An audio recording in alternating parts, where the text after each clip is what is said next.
सर्वांना नमस्कार. आज आपण इयत्ता 5वी साठी नफा तोटा हा घटक शिकवणार आहोत.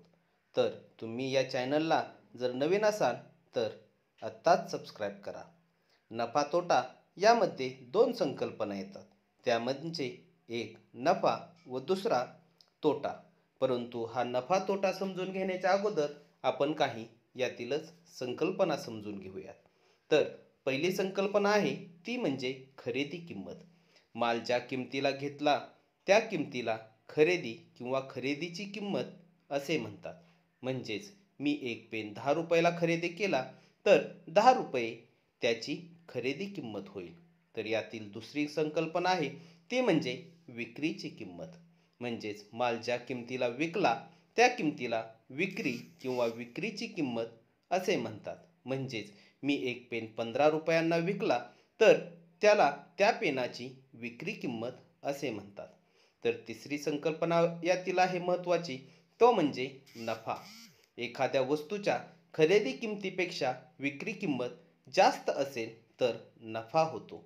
म्हणजेच एखादा पेन 10 रुपयांना खरेदी करून तो 15 रुपयांना विकला तर या व्यवहारामध्ये 5 रुपये नफा झालेला असतो.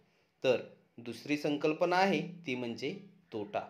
एखाद्या वस्तूच्या खरेदी किमतीपेक्षा विक्री किंमत जर कमी असेल तर तोटा होतो. म्हणजेच एखादा पेन 10 रुपयांना खरेदी करून तो 5 रुपयांना विकला तर या व्यवहारामध्ये 5 रुपये तोटा झालेला असतो. तर काही वेळा खरेदीच्या किमतीत केवळ खरेदीच्या किमतीचा विचार करून चालत नाही, तर माल विक्रीला ठेवण्यापूर्वी त्यावर केलेला इतर खर्च याचाही विचार करावा लागतो. जसे की वाहतूक खर्च, हमाली, कर यांचाही विचार करावा लागतो. म्हणजेच एखाद्या वस्तूची एकूण खरेदी बरोबर मूळ खरेदी अधिक इतर खर्च मिळूनच त्याची एकूण खरेदी होते. तर चला नफा म्हणजे काय हे पाहूया. नफा म्हणजे विक्री वजा खरेदी. म्हणजेच या ठिकाणी नफा झाला म्हणजे 15 रुपयाला विक्री असेल व त्याची खरेदी 10 रुपये असेल तर 5 रुपये नफा झाला. तर याच पद्धतीने तोटा बरोबर खरेदी वजा विक्री. म्हणजेच तोटा बरोबर 10 रुपये खरेदी असेल आणि त्याची जर विक्री 5 रुपयाला केली तर 5 रुपये तोटा झालेला असतो. तर चला हा घटक काही उदाहरणांच्या साहाय्याने अधिक चांगल्या पद्धतीने समजून घेऊयात. एक सायकल 1050 रुपयाला घेऊन ती 1200 रुपयांना विकली तर व्यवहारात किती नफा झाला असेल. या ठिकाणी आपणास 4 पर्याय दिलेले आहेत. तर यामध्ये निश्चितच नफा झालेला आहे, कारण विक्री किंमत जास्त आहे. म्हणून नफा बरोबर विक्री वजा खरेदी. म्हणून नफा बरोबर 1200 वजा 1050. म्हणजेच नफा बरोबर 150 रुपये. या व्यवहारामध्ये 150 रुपये नफा झालेला आहे. तर चला अशाच पद्धतीचे पुढील उदाहरण घेऊयात. या उदाहरणामध्ये एका वस्तूची विक्री किंमत 540 रुपये आहे. जर नफा 90 रुपये असेल तर त्या वस्तूची खरेदी किंमत किती? या ठिकाणी आपणास 4 पर्याय दिलेले आहेत. पहा, या ठिकाणी खरेदी किंमत काढायची आहे. तर आपणास विक्री किंमत व नफा दिलेला आहे. खरेदी बरोबर विक्री वजा नफा.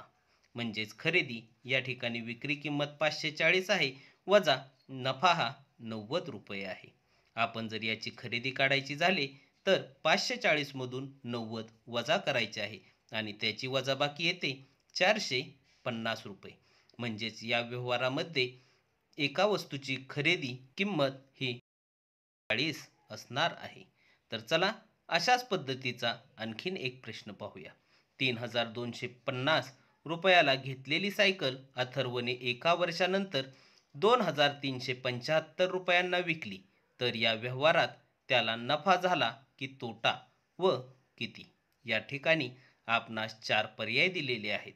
या ठिकाणी खरेदी किमतीपेक्षा विक्री किंमत कमी आहे, म्हणजेच या ठिकाणी निश्चित तोटा झालेला आहे. तर तोटा बरोबर खरेदी वजा विक्री. या ठिकाणी तोटा बरोबर खरेदी किंमत त्याची 3250 आहे व विक्री ही 2375, त्यातून आपण वजा करणार आहोत. म्हणजेच तोटा या ठिकाणी 875 रुपये झालेला असेल. तर चला अशाच पद्धतीचे आणखीन एक उदाहरण पाहूया. अर्णवने एक टेबल 800 रुपयांस खरेदी केला. काही दिवसांनी टेबल दुरुस्तीसाठी 65 रुपये खर्च करून तो टेबल 890 रुपयांना विकला. तर या व्यवहारात नफा किती झाला? या ठिकाणी 4 पर्यायही दिलेले आहेत. यामध्ये एकूण खरेदी बरोबर मूळ खरेदी अधिक खर्च, कारण या ठिकाणी खरेदी आणि त्यावर झालेला खर्च म्हणजेच एकूण खरेदी करणार आहोत. तर एकूण खरेदी बरोबर मूळ खरेदी 800 रुपये आणि त्यावर खर्च झालेला 65 रुपये, म्हणजे त्या टेबलची एकूण खरेदी झालेली आहे 865 रुपये. या ठिकाणी खरेदीपेक्षा विक्री किंमत जास्त असल्यामुळे येथे नफाच झालेला आहे. म्हणून नफा बरोबर विक्री वजा खरेदी. म्हणून नफा बरोबर 890 वजा 865, जी की त्याची खरेदी आहे. म्हणजेच या सर्व व्यवहारामध्ये नफा हा 25 रुपये झालेला आहे. तर चला अशाच पद्धतीचे आणखीन एक उदाहरण पाहूयात. सुप्रियाने प्रत्येकी 400 रुपये दराने 20 साड्या विकल्या. त्या सर्व साड्या विकून तिला 2000 रुपये नफा झाला. तर साड्यांची खरेदी किंमत किती? आपणास या ठिकाणी 4 पर्याय दिलेले आहेत.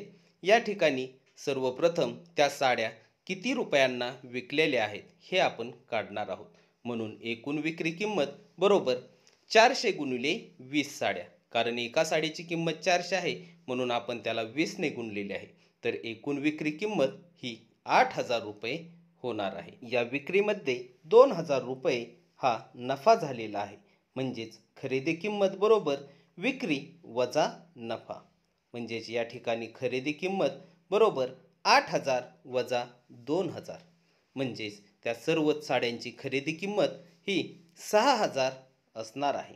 तर चला पुढील प्रश्न हा तुमच्यासाठी असणार आहे. याचे उत्तर आपण कमेंट बॉक्समध्ये द्यायचे आहे. संदीपने 35 रुपये लिटर दराने 5 लिटर दूध विकत घेतले. ते सर्व दूध 200 रुपयांस विकले. तर त्याला नफा झाला की तोटा व किती? यासाठी आपणास 4 पर्यायही देण्यात आलेले आहेत. ते म्हणजे पर्याय क्रमांक 1 25 रुपये तोटा, पर्याय क्रमांक 2 25 रुपये नफा, पर्याय क्रमांक 3 35 रुपये तोटा, पर्याय क्रमांक 4 35 रुपये नफा. याचे उत्तर आपण मला कमेंट बॉक्समध्ये द्यायचे आहे, जेणेकरून आपण हा व्हिडिओ व्यवस्थितपणे पाहिला असा याचा अर्थ होईल. तुम्हाला जर माझा हा व्हिडिओ आवडला असेल तर नक्कीच लाईक करा, शेअर करा व अशाच पद्धतीच्या नवनवीन व्हिडिओंसाठी चॅनल सबस्क्राईब करा. धन्यवाद.